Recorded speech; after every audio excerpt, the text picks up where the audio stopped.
Vnímame e-commerce ako veľmi rastový segment v rámci slovenskej ekonomiky. Verím, že asociácie dokáže pomôcť slovenským firmám a slovenským e-commerceom k tomu, aby dokázali toto konkurenčné prostredie zvládnuť a zároveň mali hlas v rámci legislatívneho procesu a prípadne aj ďalších procesov na to, aby tento segment ekonomiky, ktorý je rastový a ktorý zamestnáva veľké množstvo ľudí, dokázal prosperovať. V Muzikeri veríme, že ako silný e-commerceový hráč by sme vedeli prispieť do komunity a zároveň sa tešíme z toho, že aj na Slovensku vzniká nejaká asociácia, ktorá chce spájať tento ekosystém.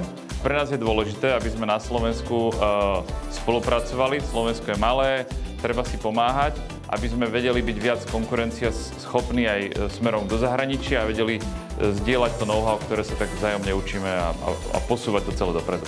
V susedných krajinách, ako aj na európskej úrovni, môžeme vidieť množstvo sektorových organizácií, ktoré hája záujmy svojich členov v rôznych oblastiach.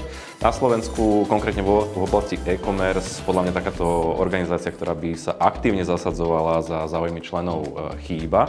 Takže keď vznikla myšlienka vytvoriť asociáciu, ktorá by záujmy obchodníkov z oblasti e-commerce hájila smerom navonok a zároveň by im pomáhala smerom dovnútra, tak bola to pre mňa výzva, v ktorej som nedokázal odolať.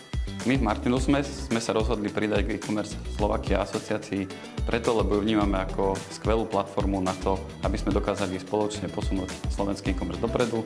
Slovenský e-commerce už teraz robí približne 1% HDP na celkovej ekonomike, ale teda zaostáva za okolitými krajinami, napríklad v Česku e-commerce tvorí z celkového malobchodu 16%, u nás je to len 10%, takže vnímame, že vlastne aj našou prácou by sme sa chceli pričiniť o to, aby teda ten slovenský e-commerce sa posunul vpred a možno tie ostatné krajiny dobehol a možno aj predbehol. K asociácii e-commerce Slovakia som sa rozhodol pridať, pretože verím v silu tímu, spolupráce, komunity.